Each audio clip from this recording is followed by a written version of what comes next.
Well, we're going to continue with lesson 38, which again, we were focusing on Alexander's four famous generals as they took over after Alexander died. Of course, they all were educated by this guy, Aristotle, although Aristotle didn't always agree with everything that they did. But I think I need to go over really quickly a little bit about them again. The first general was Cassander, and he took over Greece, mainly northern Greece, because he was a Macedonian, just like Alexander the Great was. He was a friend, a rival friend of Alexander. He grew up as a young boy with him, and they were friends, and sometimes they were enemies, but he ended up being one of his great generals.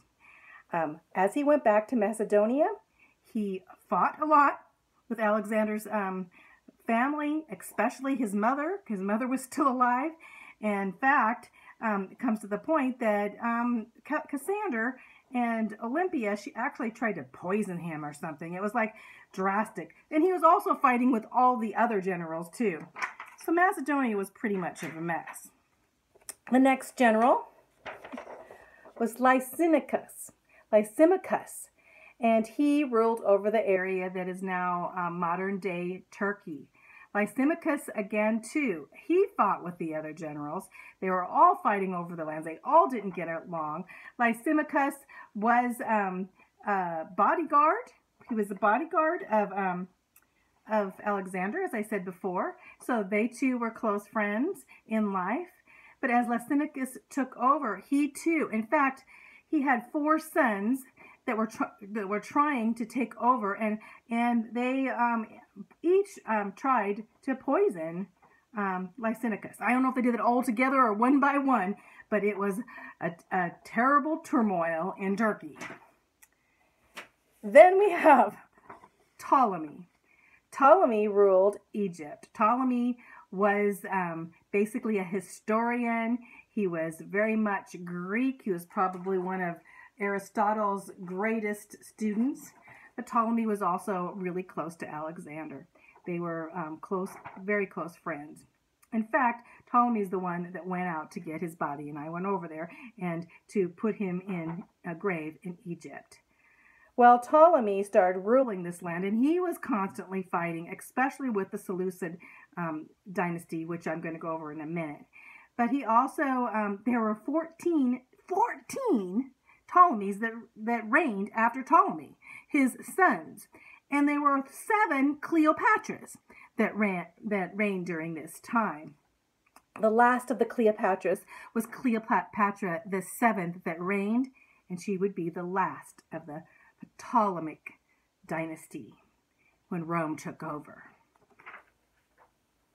The last of the generals was the Seleucid, or Seleucid. I saw say Seleucid, but he reigned. The general Seleucid reigned in Syria, and then he took over Babylon, Persia, Israel, that whole area there. When we think of Seleucid, we think of Syria. You know, not the Assyrians. Remember, the Assyrians were the Ninevites that took over Israel and hauled them away to captivity, and they kind of intermarried with each other as Samaritans. And later on at Carchemish, we see Babylon taking over, and the Syrians are no more. But Syria was basically this Greek dynasty of the Seleucid dynasty taking over and camping out right next to where Israel's. So when you think of Syria and Damascus and all that area, you think of this Greek dynasty of the Seleucid general. The Seleucids were probably one of the most evil, I should say. In fact, the Bible talks about them in Daniel, and I went over that before. It exactly predicts all of the fighting, especially between the 2 dynasties, the Ptolemy dynasty and the Seleucid dynasty.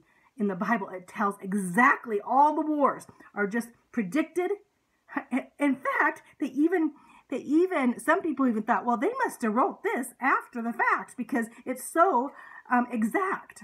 No, it was written a few hundred years before it even happened, but it looks exactly like history in what was going on in the Middle East. The Syrian dynasty, after the Seleucid comes,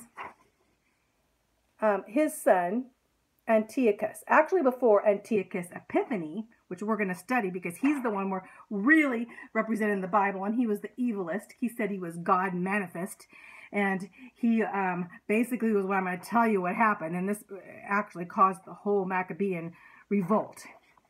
So remember his name, Antiochus Epiphanes. Before Antiochus Epiphanes, there was Antiochus III. Remember, he's the fourth. So just remember Antiochus Epiphanes, and you'll think of something really evil. I think of the devil when I think of him, because he is kind of a type and shadow of the Antichrist to come in the latter days, past our time. So his father was Antiochus III, the Great One, and he already took over Israel. And Antiochus had a daughter, a sister of Antiochus Epiphanes, and his sister's name was Cleopatra. Now, I said before, I always thought, when you think of Cleopatra, you think of all the movies on Cleopatra, don't you? Well, the last movie of Cleopatra is Cleopatra the Seventh. This Cleopatra would have to be Cleopatra the Fourth. You know, so this united those two dynasties, which were basically Ptolemy dynasty and the Seleucid dynasties. They were together. So both of them, when I think of Cleopatra's, I think they were quite evil too. They all worshipped idols. And in fact, in Egypt, they took the Greek idols, which were the Greek gods, so-called little gods, and transformed them into weird creatures of the Egyptian gods and made these temples of all these gods in Egypt. And the Seleucid dynasty was no better. They worshipped Zeus and all of these Greek gods. And in fact, they wanted to take over all of Israel. So Antiochus Epiphanes, this guy, Antiochus IV, Antiochus Epiphanes, takes over. He he's a very aggressive leader, and he wants to bring the Greeks in control of everything, and he didn't tolerate other nations well at all. And so in year 170, he goes in and he's battling with the Ptolemies. They're having this big fight. But as he goes to Egypt, he doesn't meet the Ptolemies. He meets Rome. He meets later on a general named Pompey. And he meets Rome, and he's actually driven back by Rome. And he becomes so angry. He's just so angry. This Antiochus, he is irate. And so he's traveling through Syria, which I say is right next to Israel. He's traveling through Syria, goes into Israel, and he's traveling, and he takes it out. He takes all of his aggressions on Israel, on the Jews. And as he was taking his frustrations out, he goes to where the temple is, and he takes over the Jewish temple. He orders that all the food that's pronounced unclean, he orders them to eat, and says they're not allowed to choose what they eat. Now that's pretty harsh, don't you think? And he went into the temple, stripped the temple, he kills many, takes 10,000 Jews captives of his own, and totally goes in and makes this beautiful temple, you know, where Solomon was and David was before, and that was rebuilt. We see the temple was rebuilt, you know, and as the temple was rebuilt by Nehemiah and Ezra and Zerubbabel, there it stood. He goes in and he strips the temple, and he brings in a pig, or some pigs. You know, pigs were unclean to the Jews. And he sacrifices a pig, and he takes the altar, the area of the altar, and says, this is not the true and living God. We are sacrificing to Zeus. Yuck! Zeus! Can you believe that? That's what he did. And then he took control of all the scriptures, took them away so they had not the scriptures, and he put all the priests to death. And then he outlawed circumcision And he said basically that the mothers of some of these Jewish boys would be put to death. And he put to death some of their mothers. So you can imagine how angry the Jews were, you know. Well, some of the Samaritans, the north says, oh, we don't care. We'll worship Zeus or whatever. They had been worshiping golden cows up there, so they could care less. But as we see, some of the Jews get very, very angry. This whole thing is described as the Maccabean Revolt. And it's in a book called the Maccabeans. And it's not in our Bible, but it's related in the Catholic Bible. You can see there's a book of Maccabeans, which historically describes this revolt that happens. We call it the revolt, the Maccabean Revolt, but it has to do with this. It has to do with Hanukkah and why the Jews now celebrate Hanukkah. I'm going to go over this just a little bit because I have some more stuff to add to it about Hanukkah and the Maccabean Revolt. But you see, these rulers were dreadful rulers, these 4 generals. And as I said in Daniel 8:9, they're described so particularly, especially all of the king of the north and the king of the south, all described, almost like a history book, but it was all prophecy before. And it's also described as this Antiochus Epiphanes being a little horn, and then suddenly the Bible jumps clear to the future and describes the end times with the Antichrist. And I said that before, but it's so important that you know all of this is in the Bible.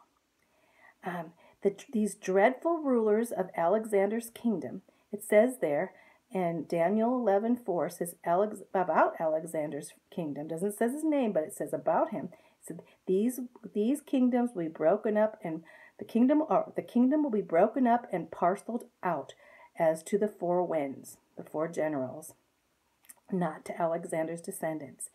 And then later on it says they would put on crowns on themselves, and so did their sons after many years, and evils were multiplied in the earth. And that was written in Maccabees 1:9. It tells how evil these guys were. Well, it's bound to happen within that 400-year period that we're talking about, from the beginning of Alexander the Great to the coming of a Messiah. Guess who that is? Jesus. What a dreadful time for Israel. But they were looking for a Messiah. And the Messiah was to come, even though they were looking for a political leader, which many missed out. But Jesus would become not as a political leader, but as our spiritual leader. I'm going to go on